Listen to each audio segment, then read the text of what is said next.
지금 이 순간 당신이 반복적으로 겪어온 고난이 우연이 아닐 수도 있습니다. 사주 전문가들이 수십 년간 침묵해온 비밀.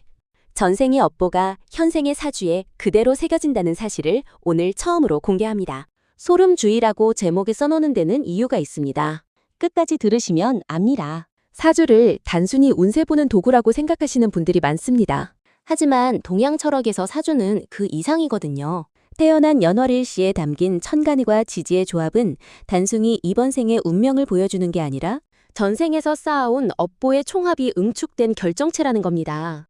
불교 철학과 사주 명리학은 오랫동안 함께 발전해왔습니다. 특히 한국, 중국, 일본에 전생의 개념이 깊이 녹아있죠. 사주 명리학의 대가들은 어떤 특정 패턴이 사주에 나타날 때 그것이 이번 생만의 문제가 아니라 전생으로부터 이어져 온 어변이라고 봤습니다. 그렇다면 업보란 정확히 무엇일까요? 산스크리트어로 카르마, 한자로는 업이라고 합니다. 행동과 그 결과가 원인과 결과로 이어지는 우주의 법칙이에요. 전생에서 누군가에게 상처를 줬다면 현생에서 그 상처를 받는 입장이 될 수 있고 전생에서 덕을 많이 쌓았다면 현생에서 복으로 돌아온다는 거죠. 잠깐 여기서 중요한 게 있습니다. 이 이야기가 단순한 미신이 아닐 수 있는 이유입니다. 현대 사주 연구자들이 수만 개의 사주를 분석한 결과 특정 살살이나 신살이 있는 사람들에게서 공통된 인생 패턴이 반복된다는 사실을 발견했습니다.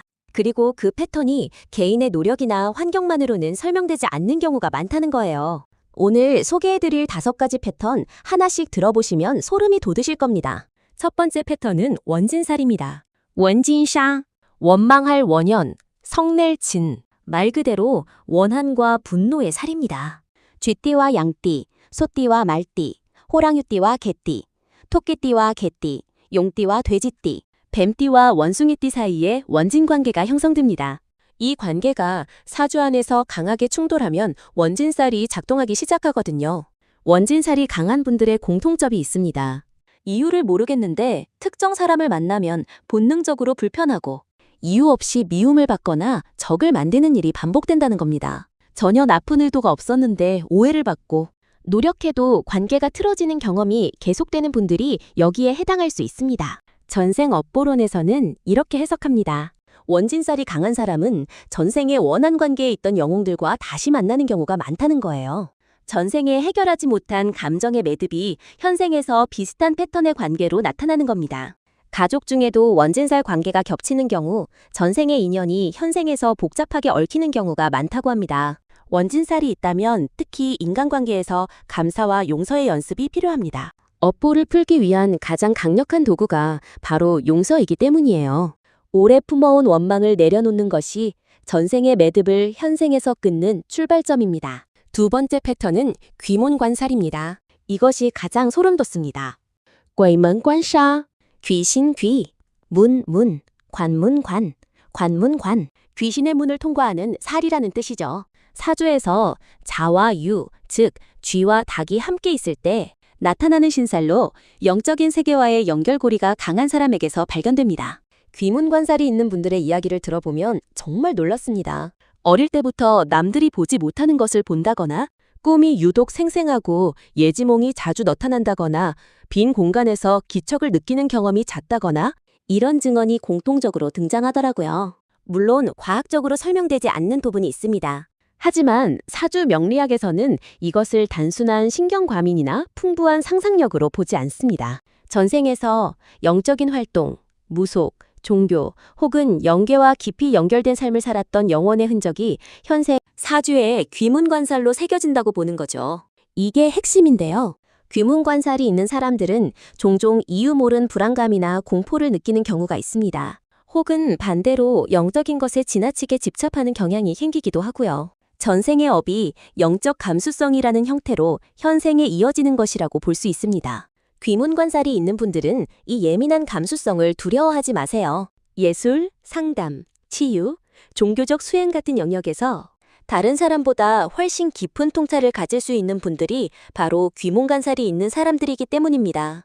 전생의 영적 기억이 이번 생에서는 탁월한 공감 능력으로 발현되는 거거든요. 세 번째 패턴은 공망입니다. 공망, 공왕, 비일공망, 망할 망, 텅 빈 곳이라는 뜻입니다. 사주에서 공망은 자신의 일주를 기준으로 해당하는 지지 두 글자의 기운이 비워지는 현상을 말합니다. 공망이 강하게 작용하는 사람들에게서 나타나는 공통 패턴이 있습니다. 열심히 노력했는데 마지막에 빼앗기거나 무너지는 일이 반복된다는 거예요. 손에 잡히는 것 같았는데 결국 사라지는 경험이 유독 많죠. 재물, 사람, 기회, 건강. 공망이 닿는 영역에서는 이런 허무함이 반복됩니다. 전생 업보 해석에서 공망은 매우 흥미롭습니다. 전생에서 자신이 강하게 집착했던 것들, 혹은 다른 사람에게서 부당하게 가져간 것들이 현생에서 공망의 형태로 나타난다는 해석이 있거든요. 전생의 탐욕이나 집착의 업이 현생에서 빈손의 경험으로 돌아온다는 겁니다. 공망이 재성에 걸리면 아무리 돈을 벌어도 손에 남지 않습니다. 관성관성에 걸리면 명예나 직위와 인연이 닿을 듯 닿지 않죠. 배우자 자리인 배우성에 공망이 걸리면 인연이 와도 이어지지 않거나 결혼 후에도 공허함이 남는 경우가 많습니다. 잠깐, 여기서 놀라운 점이 있습니다. 공망이 꼭 나쁜 것만은 아닙니다. 공망은 세속적인 욕심을 비워내라는 신호이기도 합니다. 공망이 강한 사람일수록 종교, 철학, 수행과 같은 영적 영역에서 오히려 뛰어난 능력을 발휘하는 경우가 많거든요. 전생의 집착을 현생에서 비움으로써 다음 생을 준비하는 영혼의 여정이라고 볼 수도 있다는 거죠. 세상의 것을 얻으려 할수록 더 허해지는 경험을 하신다면 비움 자체가 이번 생의 목적일 수 있다는 뜻입니다. 네 번째 패턴은 형살입니다. 싱사, 형벌, 형사. 이름부터 무겁습니다. 사주에서 형살은 삼형이라고 불리는 지지의 충돌로 나타납니다. 인사신의 사명, 축술술미의 사명, 자묘우의 형이 대표적이고요. 같은 지지가 두 개 겹치는 자형, 직형도 있습니다. 형살이 강하게 작용하는 사람들의 인생에는 법적 문제, 관제, 사고, 수술, 구설수가 반복적으로 등장하는 경우가 있습니다. 이유 없이 억울한 상황에 처하거나 선의로 한 행동이 오히려 화가 되어 돌아오는 패턴이죠. 내가 잘못한 게 없는데 왜 이렇게 힘든 일만 생기나 싶은 분들, 한번 형살을 확인해 보세요. 전생 업보론에서 형살은 가장 직접적인 카르마의 징표로 봅니다. 전생에서 누군가를 억울하게 만들었거나 권력을 남용했거나 법이나 도리를 어긴 행위가 현생에서 형살의 형태로 돌아온다는 겁니다. 내가 억울하게 만든 사람의 원한이 현생에서 나를 억울하게 만드는 상황으로 나타나는 거죠. 형살 중에서도 사명이 겹치는 경우, 특히 인사신 사명이 완전히 갖춰진 사주는 전생에서의 업이 상당히 무거운 것으로 봅니다. 하지만 동시에 그만큼 이번 생에서 크게 정화할 기회를 얻은 것이기도 하거든요. 무거운 업을 가지고 태어난 영혼일수록 더 많이 배우고 성장할 수 있는 기회가 주어진다는 겁니다. 형살이 있는 분들께 사주 전문가들이 공통적으로 권하는 것이 있습니다. 법과 원칙을 지키는 삶, 약자를 배려하는 삶, 그리고 억울한 사람 편에 서는 삶입니다. 전생의 업을 현생에서 반대로 살아감으로써 풀어나가는 방식이라고 볼 수 있답니다. 다섯 번째 패턴은 백호살입니다. 오늘의 하이라이트입니다.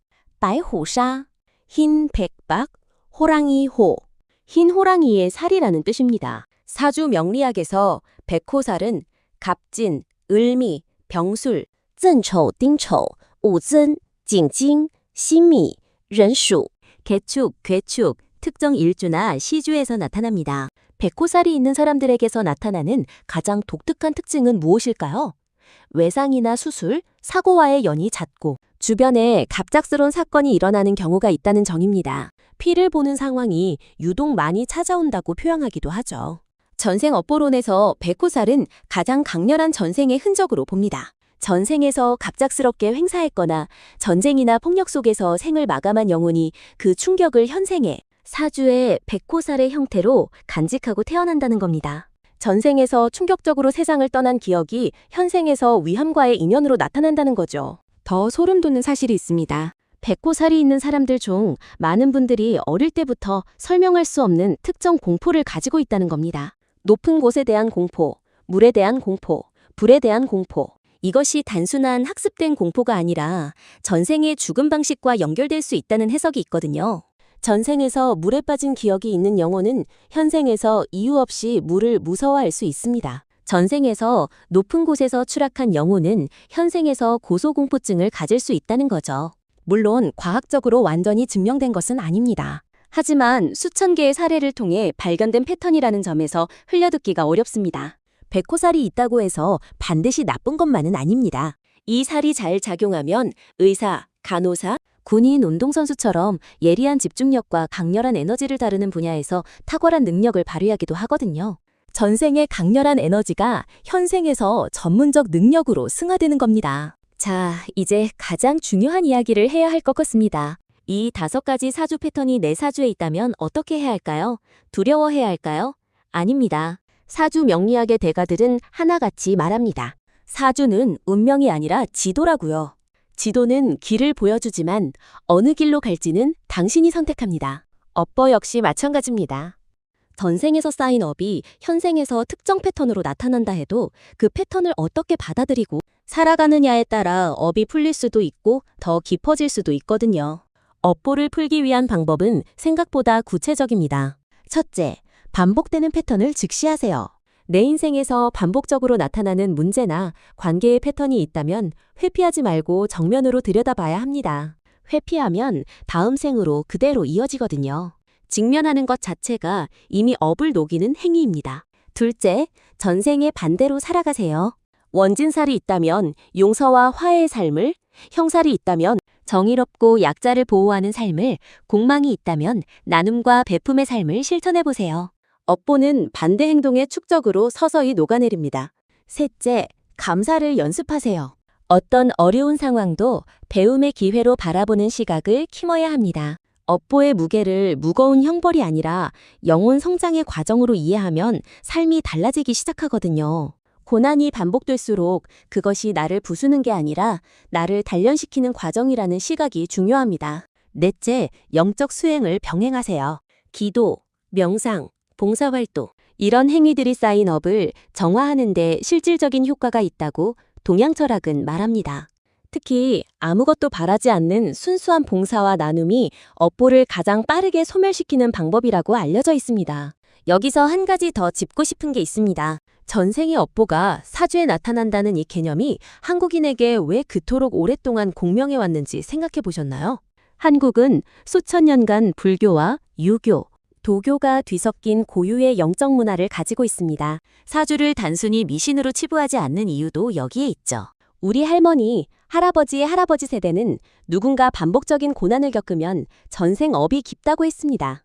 이유 없이 착하게 살면서도 고생하는 사람을 보면 전생에 공덕을 많이 쌓아서 이번 생에 업을 다 갚고 가는 중이라고도 했죠. 이런 해석이 단순히 위로의 말이 아니라 실제로 삶의 고통을 이해하는 철학적 틀이었습니다. 현대를 사는 우리에게 이 개념은 어떤 의미를 가질까요? 설령 전생을 믿지 않더라도 사주에 나타나는 이 패턴들은 현재의 나를 이해하는 강력한 도구가 됩니다. 내가 왜 반복적으로 특정 문제를 겪는지, 왜 특정 감정이나 공포에서 벗어나지 못하는지를 다른 각도에서 바라볼 수 있게 하거든요. 그리고 그 이해가 때로는 수십 년간 해결되지 않던 문제를 푸는 실마리가 되기도 합니다. 오늘 소개해드린 5가지 패턴, 원진살, 귀문관살, 공망, 형살, 백호살, 이 중 하나라도 자신의 이야기처럼 느껴지신 분들이 계실 겁니다. 혹은 이 이야기를 들으면서 내 인생의 어떤 패턴이 머릿속을 스쳐 지나가신 분들도 계시겠죠. 중요한 건 이겁니다. 이 패턴들은 저주가 아닙니다. 안내판입니다. 전생에서 어떤 길을 걸어왔든 현생에서 어떤 업보를 안고 태어났든 지금 이 순간 어떤 선택을 하느냐가 다음 생의 사주를 만들어갑니다. 우리는 모두 자신의 업보를 써내려가는 작가이자 그 업보를 살아내는 주인공이거든요. 자신의 업보를 아는 것, 그것이 이미 그 업보를 푸는 첫 걸음입니다. 오늘 알려드린 내용이 여러분의 삶을 이해하는데 조금이나마 도움이 되셨기를 바랍니다.